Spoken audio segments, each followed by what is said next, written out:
بسم اللہ الرحمن الرحیم الحمد للہ رب العالمین والعاقبۃ للمتقین والصلاۃ والسلام علی نبی کریم۔ ہم سید کے آغاز و ارتقاء پر جو ہے وہ گفتگو کر رہے تھے، اور اس حوالے سے ہم نے عیسائیت کو جو 3 ادوار کے اعتبار سے جو ہے وہ پڑھا تھا، وہ یہی تھا۔ ابتدائی طور پر دور مظلومیت تھا، اور پھر اس کے بعد جب عیسائیت کو رومی دور میں سرکاری قسطنطین بادشاہ قسطنطین اول کے دور میں جب عیسائیت کو سرکاری مذہب کی حیثیت حاصل ہوئی، تو پھر جو ہے وہ عیسائیت کو ترقی اور عروج حاصل ہونا شروع ہو گیا، اور رومی سلطنت نے عیسائی مذہبی رہنماؤں کے بڑے بڑے عہدے اور مناصب جو ہے وہ متعین کیے، اور اسی رومی سلطنت کی پھر کوششوں سے اور انہی اہل کلیسا کے بہت سے معاملات کی سرپرستی کی وجہ سے پھر بہت سی کلیسا کی کونسلیں جو ہے منعقد کی گئی، اور ان کونسلوں میں جو ہے وہ عیسائی عقائد اور عیسائی نظریات کا جو ہے وہ پرچار جو ہے وہ اس اعتبار سے کیا گیا کہ ان کو کتب تعین کے اعتبار سے، عقائد کے تعین کے اعتبار سے، یا اور بہت سے پہلوؤں کو متعین کرنے کے اعتبار سے جو ہے وہ کلیسا کی کونسلوں نے بڑا ہی اہم جو ہے وہ کردار ادا کیا۔ پھر ہم نے یہ بات بھی کی تھی کہ پاپائیت جو کہ پہلے سرکاری مذہب کی حیثیت سے فروغ پائی، پھر آہستہ آہستہ اس کا اثر و رسوخ جو ہے وہ سیاسی معاملات میں اور سیاسی مداخلت کے حوالے سے اس قدر بڑھ گیا کہ جو کلیسا یعنی چرچ کا سب سے بڑا سربراہ ہوتا تھا پوپ، اور اس کے مقابلے میں جو بادشاہ ہوا کرتا تھا، حکمران جو سلطنت کا ہوا کرتا تھا، ان دونوں کے درمیان جو ہے وہ ایک کشمکش کی کیفیت پیدا ہوئی، اور یہ کشمکش جو ہے وہ اس قدر بڑی کہ دو بڑے واضح طبقے جو ہے وہ پیدا ہو گئے، اور ان طبقوں میں ایک طبقہ جو مذہب پسند تھا اور جو کلیسا کو سب کچھ سمجھتا تھا، جو پوپ کی بالادستی کا جو ہے وہ قائل تھا، جبکہ اس کے مقابلے میں دوسرا جو حکمرانوں کی بالادستی کا قائل تھا اور مذہب کا سہارا وہ بھی لیتا تھا، مگر وہ امپیریلسٹ طبقہ تھا جو یہ سمجھتا تھا کہ مذہب کے جو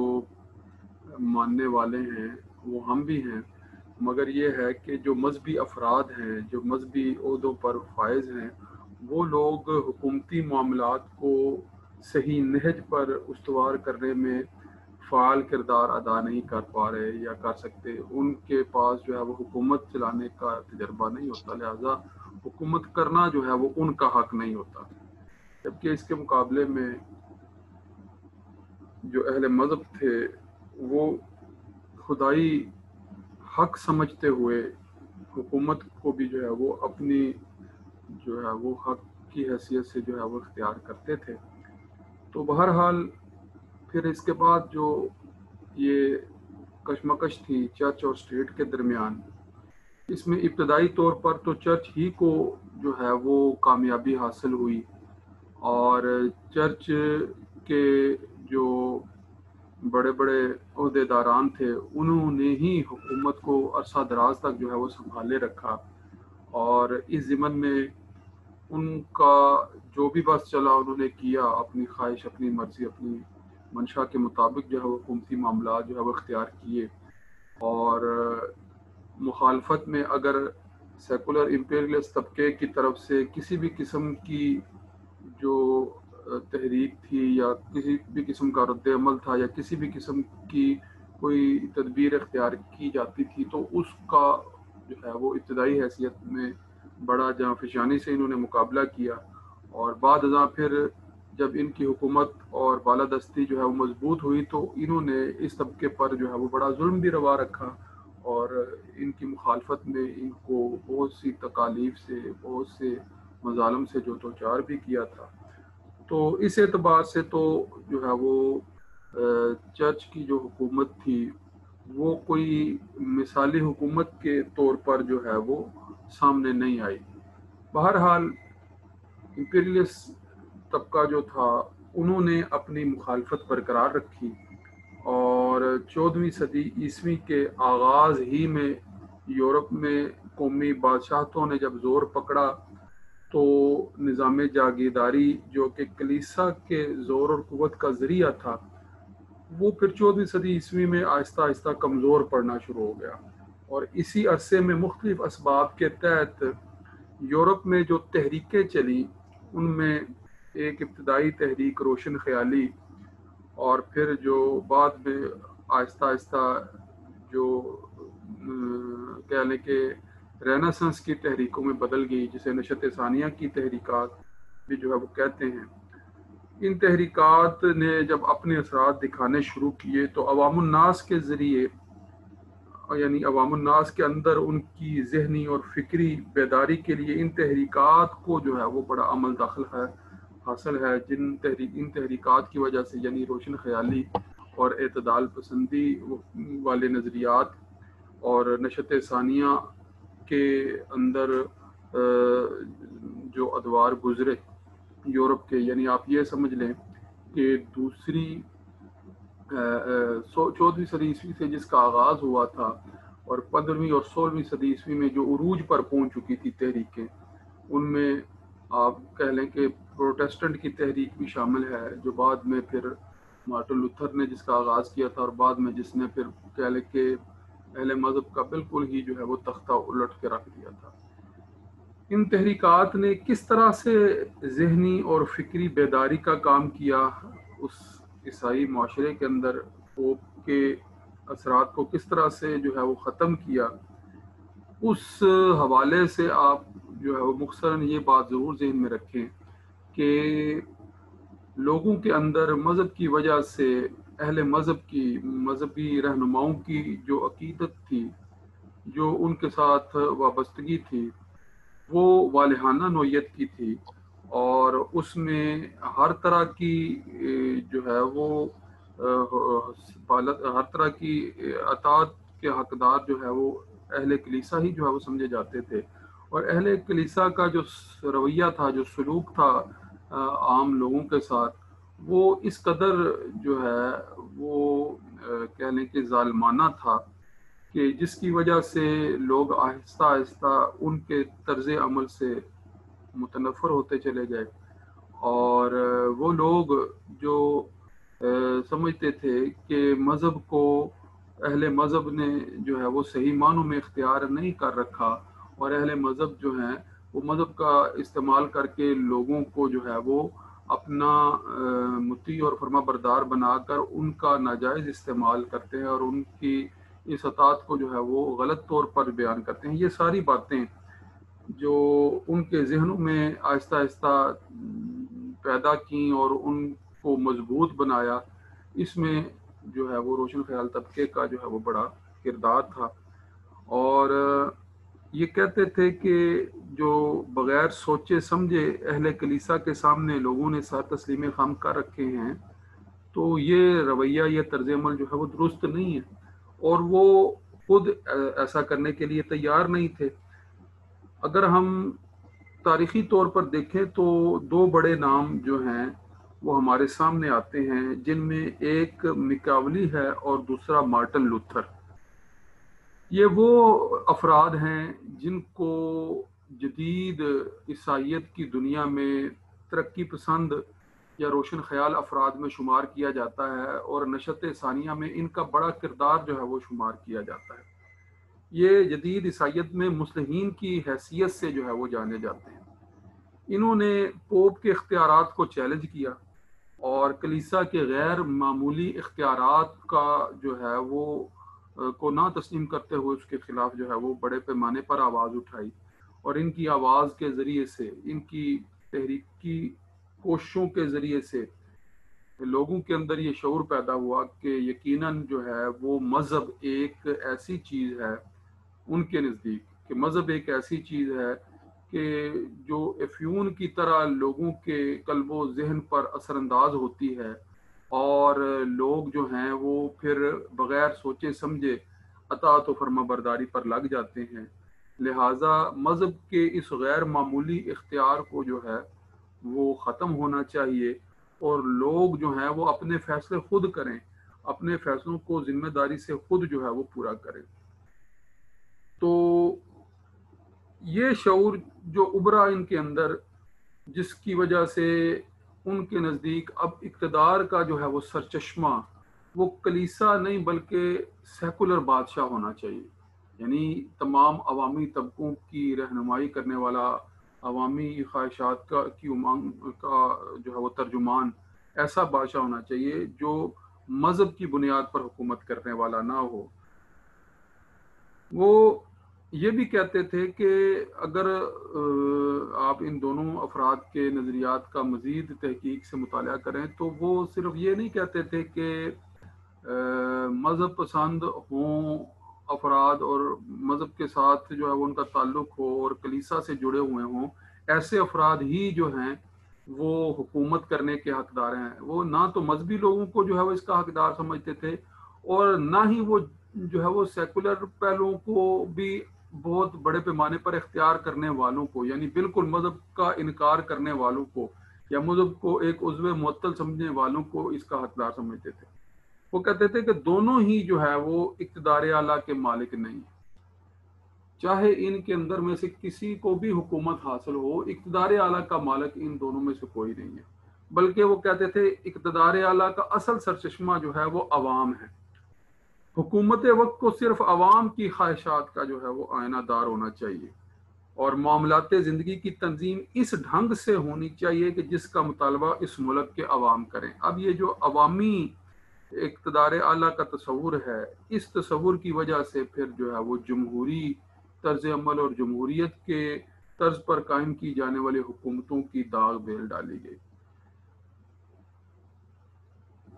یہ جو نظریات تھے جس کے اندر عوام کی بالادستی کو جو ہے وہ بنیاد بنایا گیا تھا، ابتدائی طور پر تو کسی قدر میکاولی اور مارٹن لوتھر نے اس تصور کو پیش کیا تھا، مگر صحیح معنوں میں اس تصور کو عوامی امنگوں کا ترجمان بنانے میں جن فلسفیوں کو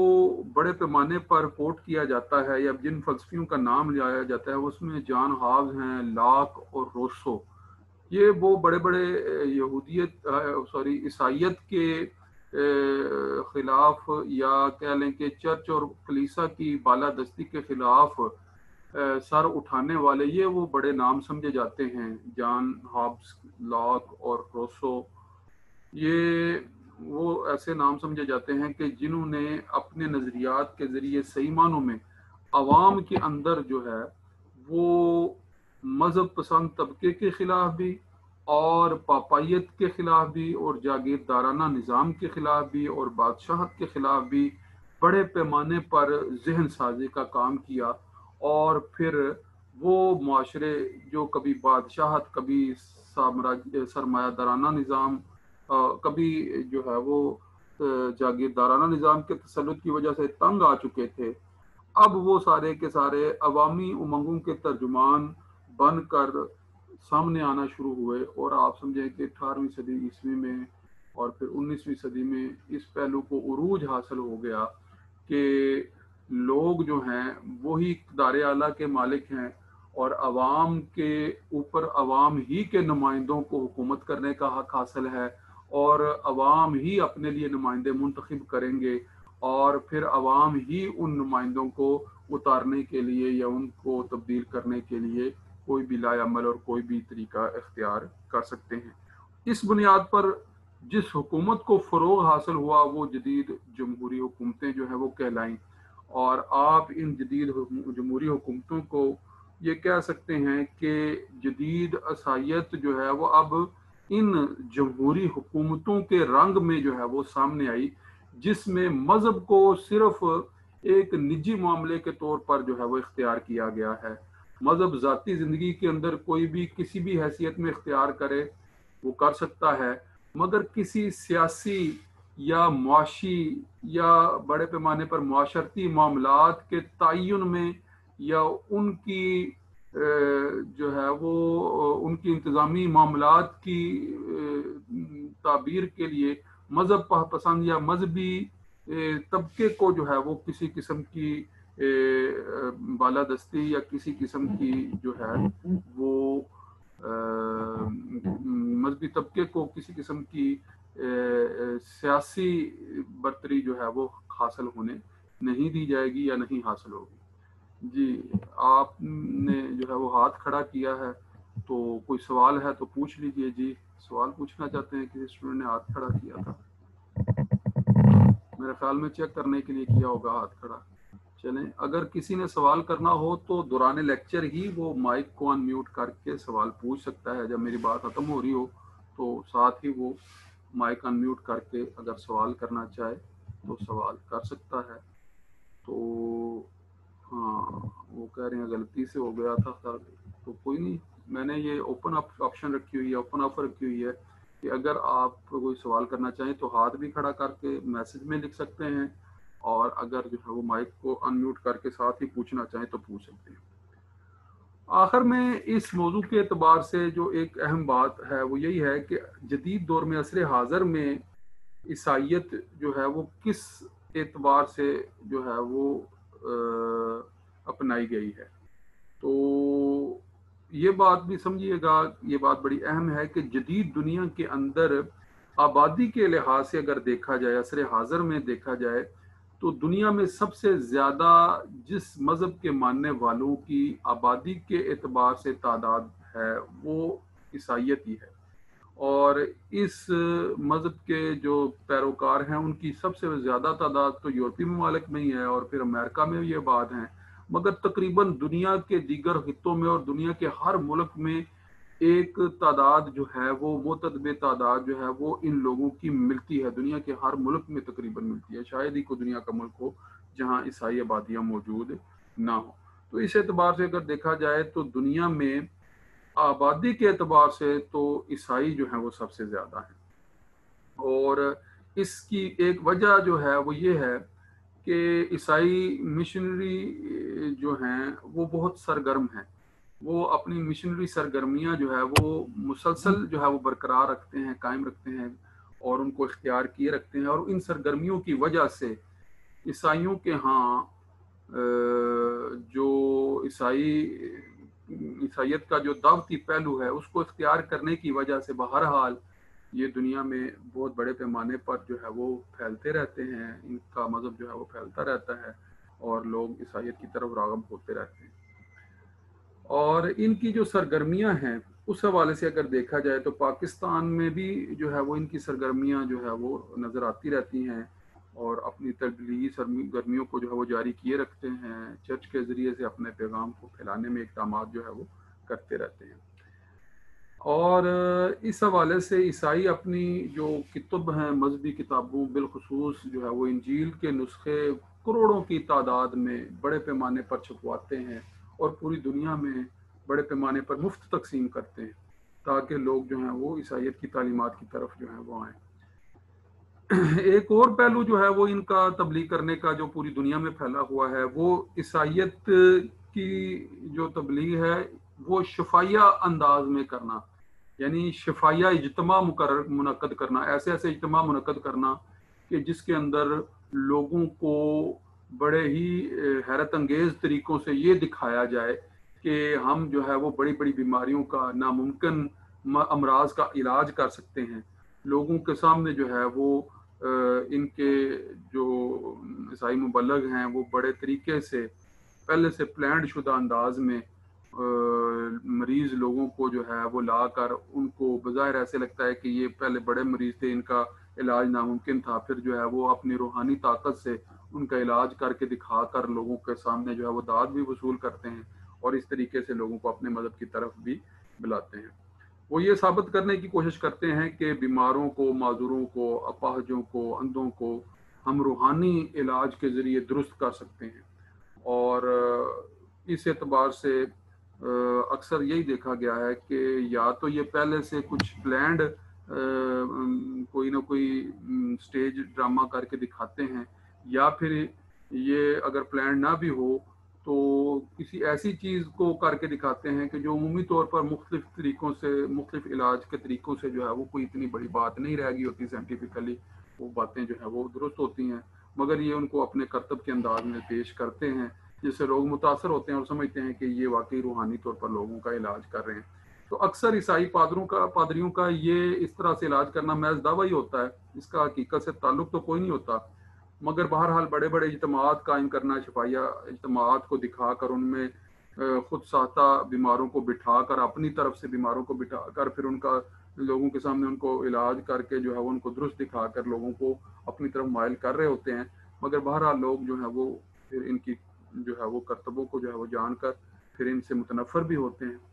تو البتہ یہی جو ان کا پہلو ہے دھوکہ دہی کا، جس کی وجہ سے لوگ متنفر ہوتے ہیں اور پھر ان کو ناکامی کا سامنا بھی کرنا پڑتا ہے، مگر بعض مواقع پر جو ہے وہ ان کی ٹیکنیک جو ہے وہ چل بھی جاتی ہے۔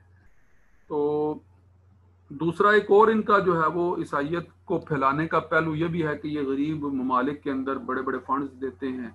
اور غریبوں کو جو ہے وہ ناداروں کو ان کے مبلغین پیسوں کا، دولت کا لالچ دے کر اور بڑے بڑے عہدوں اور منصبوں کا لالچ دے کر مختلف ممالک کے اندر، ہمارے ملک میں بھی جو ہے بہت سے لوگ جو مذہب تبدیل کر لیتے ہیں یا تبدیل کر کے جو ہے وہ یورپ چلے جاتے ہیں، ویزے کی لالچ میں جو ہے وہ اپنے مذہب کے خلاف جو ہے وہ دعوے کرنا شروع کر دیتے ہیں۔ تو یہ ساری لالچیں دے کر عیسائی بنا کر لوگوں کو، یا پھر عیسائی نہ بھی بنائیں تو دوسرے مذاہب کے خلاف استعمال کرنے کے لیے بھی ایسے لوگوں کو جو ہے وہ دعوت دے کر اپنے ساتھ جو ہے وہ لے جانے کے لیے اقدامات کرتے رہتے ہیں۔ ایک اور بات جو بڑی حیرت انگیز ہے وہ عیسائیت میں جس کو یورپ نے اختیار کیا تھا، وہ یہ تھی کہ جس یورپ نے جس چرچ کو، جس کلیسا کو، جس گرجے کو بند کر دیا تھا، یہ عجیب بات ہے کہ مذہب کو اپنے ہاں عضو معطل بنا دیا اور اپنے لوگوں کو جو ہے وہ مذہب سے دور کرنے والے سارے اقدامات کر کے مذہب کو جو ہے وہ نجی ذاتی زندگی کا جو ہے وہ حصہ بنا کر اپنے لیے جس چیز کو ناپسند کیا، پھر اسی کو جو ہے وہ پوری دنیا میں پھیلانے کے لیے عیسائی مبلغین جو ہیں وہ اقدامات کر رہے ہوتے ہیں۔ تو یہ اپنے نفس عمل کے اعتبار سے جو ہے وہ بڑی ایک عجیب اور حیرت انگیز بات ہے کہ خود وہ مذہب سے جان بھی چھڑا چکے ہیں، مگر پھر دنیا کو عیسائیت کی طرف راغب کرنے کے لیے جو ہے وہ اقدامات بڑے پیمانے پر جاری کیے ہوئے ہیں۔ تو یہ ایک تضاد ہے ان کے طرز عمل میں جو بڑا ہی عجیب ہے۔ تو یہاں تک تو آپ نے عیسائیت کی تاریخ سے متعلق جو ہے وہ بہت سے پہلو جو ہیں وہ ان کو جاننے کی کوشش کی ہے۔ آگے جو آپ کا موضوع بنتا ہے وہ تحریکات ہیں جو مذہب کی اصلاح کے نام پر جنہوں نے سر اٹھایا تھا، اور پھر مذہب کی اصلاح کرتے کرتے یہ وہ تحریکات ہیں